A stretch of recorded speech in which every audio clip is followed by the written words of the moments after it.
गुरु महाराज जी के श्री चरणों में प्रणाम। एक बार एक समुद्री जहाज का कप्तान यात्रियों को एक टापू की सैर करवाने के लिए सज्ज हो रहा था। यात्रा से पूर्व कप्तान ने अपने नियमानुसार प्रार्थना करना प्रारंभ किया तो सभी युवा यात्री उस पर हंसने लगे। कटाक्ष करते हुए बोले, जब मौसम अनुकूल है और समुद्र भी शांत है तो इस प्रार्थना की क्या आवश्यकता है? यह ढोंग आखिर किस लिए? कप्तान ने उनकी बातों को अनसुना करते हुए अपनी प्रार्थना पूरी की, फिर जहाज चलाना शुरू कर दिया। अभी यात्रा करते हुए कुछ क्षण ही हुए थे कि मौसम ने अचानक करवट बदली। समुद्री तूफान के कारण ऊंची ऊंची लहरें उठने लगी। जहाज जोर जोर से हिचकोले खाने लगा। अब उन्हें बचने का बस एक ही रास्ता सूझा, प्रार्थना। सभी ने इस प्रतिकूल परिस्थिति में सामूहिक प्रार्थना करने की ठानी। वे कप्तान के पास पहुंचे और उसे भी प्रार्थना में शामिल होने को कहा। तब जानते हैं कप्तान ने क्या कहा? मैं प्रार्थना तब करता हूं जब सब कुछ शांत होता है। जब मेरा जहाज तूफानों के बीच फंसा होता है तब मैं उसे कुशलता से खेलने के क्रम में संलग्न हो जाता हूँ। कोने से बचने के क्रम में संलग्न हो जाता हूँ और मुझे विश्वास है कि शांत चित्त से वह शांत समय में की गई प्रार्थना का फल वह ईश्वर मुझे अवश्य देगा। संकट के इस समय में शक्ति बनकर मेरे साथ रहेगा। इसी संदर्भ में एक बार गुरुदेव श्री आशुतोष महाराज जी ने कहा, आग लगने के बाद कुआं नहीं खोदा जाता, कुआं तो पहले खोदकर रखना पड़ता है ताकि आग के समय उसके पानी का उपयोग कर बचा जा सके। इसी बात को समझाते हुए संत कबीर दास जी का प्रसिद्ध दोहा है, दुख में सुमिरन सब करे, सुख में करे न कोय, जो सुख में सुमिरन करे तो दुख काहे का होए। साधकों, आज हमें भी अपना आकलन करना होगा कि हम कब और कैसी प्रार्थना या साधना करते हैं। याद रखें, जिन शिष्यों की प्रार्थना साधना नियमानुकूल होती है, केवल वही साधक निर्णायक घड़ियों में साहस व बलिदान का, कर्मठता व समर्पण का जौहर दिखला पाते हैं। गुरु महाराज जी अपनी कृपा से उन्हें माध्यम बनाकर असंभव को भी संभव कर दिखलाते हैं। साधना, पुरुषार्थ और अंतर हृदय से की गई प्रार्थनाओं की शक्ति उनका संबल बन जाती है। गुरु उन्हें कुछ विशेष करने का अवसर देते हैं और इतिहास में फिर उनकी गाथा अमिट हो जाती है। कहते हैं, महान उद्देश्य के लिए गुरुओं ने कुर्बानियाँ दी। सिख इतिहास इन कुर्बानियों का साक्षी है।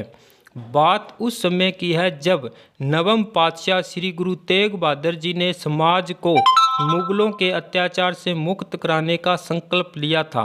उनके अनेकों शिष्यों ने भी इस लक्ष्य को साधने के लिए भीषण अत्याचार और जुल्मों को सहन किया और हंसते हंसते कुर्बानियाँ दी। फिर एक समय आया जब मुगल बादशाह औरंगजेब ने गुरु साहिबान को अंतिम चेतावनी देते हुए 3 शर्तों का ऐलान करवा दिया। उसकी 3 शर्तें थी, या तो गुरु साहिबान कोई करिश्मा दिखाए या धर्म परिवर्तन कर ले या फिर मरने के लिए तैयार हो जाए। इस पर श्री गुरु तेग बहादुर जी ने कहा, हम करिश्मा दिखाने को मोहताज नहीं हैं और धर्म को तो किसी भी कीमत पर परिवर्तित किया ही नहीं जा सकता, क्योंकि धर्म शाश्वत है, सनातन है। तब औरंगजेब ने हुक्म जारी कर दिया कि सभी के सामने गुरु का शीश कलम कर दिया जाए। 11 नवंबर सन 1675 को श्री गुरु तेग बहादुर जी को चांदनी चौक दिल्ली में ले जाकर एक वृक्ष के नीचे बने चबूतरे पर बैठा दिया गया। गुरु साहिबान रहस्यमयी मुस्कान और दृढ़ संकल्प को धारण किए हुए विराजित हो गए। चारों तरफ श्रद्धालुओं, भक्तों व लोगों का तांता लग गया। जैसे ही औरंगजेब ने हुक्म जारी किया, जल्लाद की तलवार चली और सबके देखते ही देखते गुरुदेव का शीश धड़ से अलग हो गया।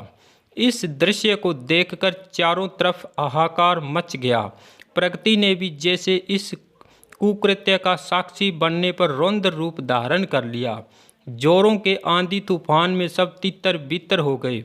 प्रकृति ने इतना भयंकर तांडव किया कि किसी को कुछ समझ नहीं आया कि कौन किधर गिरा या कौन रौंदा गया। प्राकृतिक रोष के आगे किसी का जोर न चला, पर गुरु भक्तों के लिए ये क्षण असाधारण थे, निर्णायक थे। भक्तों के विश्वास और समर्पण को कसौटी पर कसने का अनमोल समय था यह। जैसा कि पहले ही कहा, जिन शिष्यों की प्रार्थना और साधना में सच्चाई और गहराई होती है, उनके सामने ही महान अवसर प्रकट होते हैं और उन्हें ही श्री की प्राप्ति हुआ करती है।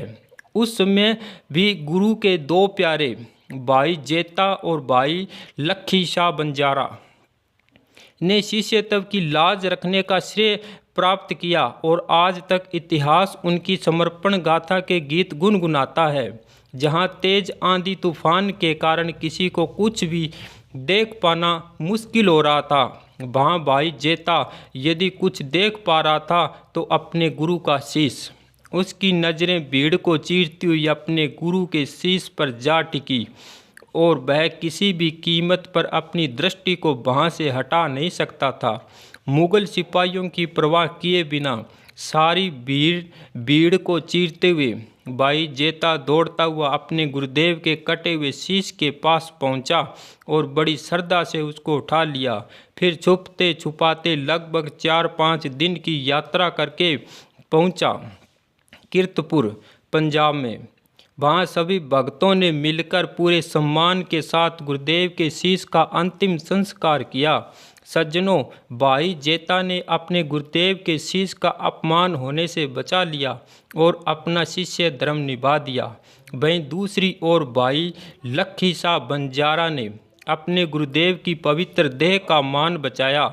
रुई से लदी बैलगाड़ी लेकर भीड़ को चीरता हुआ अपने गुरु के धड़ तक पहुंचा। अपने बेटे के साथ मिलकर गुरु साहिब की पावन देह को रुई में लपेटकर बैलगाड़ी में रखा और अपने घर की ओर रवाना हो गया। इधर जब प्रकृति का कोप थोड़ा शांत हुआ तो हैरान परेशान हो मुगल सिपाही गुरुदेव के शीश और धड़ को खोजने लगे। चारों दिशाओं में सिपाहियों ने अपने घोड़े दौड़ा दिए। थोड़ी दूर जाकर देखा कि लक्खी शाह बंजारे के घर में आग लगी हुई है। वे इसे मात्र एक हादसा समझकर आगे बढ़ गए। लेकिन सज्जनों, क्या आप जानते हैं कि उसके घर में आग क्यों और किसने लगाई थी? लक्खी शाह ने अपने गुरु के पार्थिव शरीर को सहज सम्मान अपने घर में रखा। उसका अंतिम संस्कार करने से पहले अरदास और प्रार्थना की और उसके उपरांत ऐतिहासिक घटना घटित हुई। लक्खी शाह ने अपने घर को आग लगा दी। इस जाबाज शिष्य ने भी अपने गुरु के पार्थिव शरीर का अपमान होने से बचा लिया और शिष्यत्व की एक बार फिर से जीत हुई। धन्य हैं ऐसे शिष्य, धन्य हैं उनकी श्रद्धा, धन्य हैं उनका अपने गुरु के प्रति प्रेम व समर्पण। जो गुरु सदैव अपने शिष्य के सम्मान की रक्षा करता है, आज ऐसे गुरु की पार्थिव देह का सच्चा सम्मान कर वे शिष्य इतिहास के मुकुटमणि बन गए, सच्ची प्रीत निभा गए। अपना भौतिक घर जलाकर वे उस शाश्वत घर के अधिकारी बन गए। गुरु भक्तों, अब मंथन कीजिए। हमारे परम पूजनीय गुरुदेव श्री आशुतोष महाराज जी समाधि में हैं। उस समय प्रश्न था गुरु की पार्थिव देह के सम्मान अपमान का, लेकिन आज तो हमारे समक्ष महाराज जी की पवित्र समाधिष्ट देह का प्रश्न है, जिसमें उनका पुनः लौटकर आना निश्चित है। किसी भी कीमत पर उनकी पवित्र समाधिष्ट देह का अपमान न हो, उसका यथोचित संरक्षण हो। यह दायित्व हम शिष्यों का है। यह कोई साधारण दायित्व नहीं है।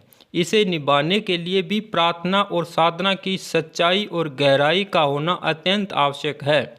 कहीं ऐसा न हो कि हम अपनी अज्ञानता और अविवेक के कारण इस दायित्व को निभाने में चूक जाएं। हमारा विश्वास और श्रद्धा कहीं डगमगा न जाए। 2 मछुआरों की गाथा है। कहते हैं कि इन 2 मछुआरों में से एक अनुभवी था और दूसरा नौसिखिया।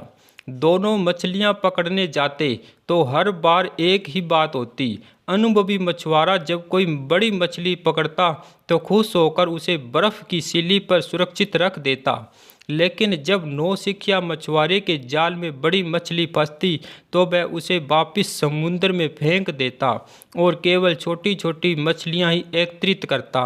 एक बार अनुभवी मछुआरे ने पूछ ही लिया, आखिर बड़ी मछली को वापस फेंक देने का कारण क्या है? इस पर जानते हैं नौसिखिए मछुआरे ने क्या कहा? मैं बड़ी मछलियां इसलिए फेंक देता हूँ क्योंकि मेरे पास बड़ी मछली पकाने के लिए कोई बड़ी कढ़ाई नहीं है न हास्यास्पद। अब विचार कीजिए कि गुरु महाराज जी ने ज्ञान की अतुलनीय विरासत से हमारी झोलियां भर दी है। वे अपनी असीम करुणा व प्रेम की संपदा हम पर लुटाते रहे हैं, पर कहीं हमारे विश्वास और श्रद्धा का पात्र इतना छोटा तो नहीं कि उसमें उनकी अनंत कृपा समा ही न सके? कहीं हमारी अवस्था भी उस नौसिखिए मछुआरे जैसी तो नहीं जो हाथ में आई हुई संपदा को लुटा देता है? मछुआरों की यह कहानी पढ़कर हम सोच रहे होंगे कि उस मूर्ख मछुआरे को केवल एक बड़ी कढ़ाई खरीदने की ही तो आवश्यकता थी। ठीक ऐसे ही हमें भी अपने समर्पण, विश्वास और श्रद्धा के पात्र को प्रार्थना और साधना से बड़ा करने की ही आवश्यकता है, न कि यह कहने की कि यह अध्यात्म का मार्ग दुर्गम है, भक्ति करना कठिन है, या फिर हम में वह सामर्थ्य कहाँ। ऐसी बातें सोचने से पहले हम यह जान लें कि गुरु अपने शिष्य के सामने समस्या नहीं रखते। वे तो संभावना देखते हैं और जानते हैं कि अगर शिष्य में सच्चा विश्वास और श्रद्धा है तो वह हर संभावना को संभव कर सकता है। गुरु ने हम में संभावना को देखा है, उसे संभव कर दिखलाना हमारा शिष्य धर्म है। दूसरी बात, गुरु भक्तों, हमें जीवन में अपने लक्ष्य पर केंद्रित रहना बहुत आवश्यक है। 4 जुलाई 1952 34 साल की उम्र में प्रसिद्ध तैराक फ्लोरेंस कैडविन ने तैराकी में नया कीर्तिमान स्थापित करने की ठानी। इसके लिए उसने कैटलीना द्वीप से कैलिफोर्निया सागर तट की यात्रा प्रारंभ की, लेकिन यात्रा इतनी सुगम नहीं थी क्योंकि समुद्र पूरी तरह बर्फ से ढका था और सामने भयंकर कोहरा था। फ्लोरेंस को कुछ भी दिखाई नहीं दे रहा था। वह बड़ी मुश्किल से तैर रही थी और समुद्री जीवों से भी जूझ रही थी। उसे तैरते हुए लगभग 16 घंटे हो चुके थे। लाखों दर्शक उसकी इस अद्भुत तैराकी क्षमता पर गदगद हो रहे थे। उसके साथ ही सहायक नाव में बैठे उसके कोच और उसकी मां निरंतर उसका उत्साह बढ़ा रहे थे, लेकिन लगभग 1 मील की दूरी बचने पर फ्लोरेंस हिम्मत हार बैठी और प्रयास बीच में छोड़ दिया। वापिस आने पर उसने दुखी मन से कहा, मुझे ठंडे पानी ने, बर्फ ने या थकान ने नहीं हराया। अगर मैं हारी तो केवल घनी धुंध के कारण, क्योंकि उसकी वजह से मुझे लक्ष्य दिखना बंद हो गया था। अगर धुंध न होती और मुझे तट दिखाई दे जाता तो मैं जीत जाती।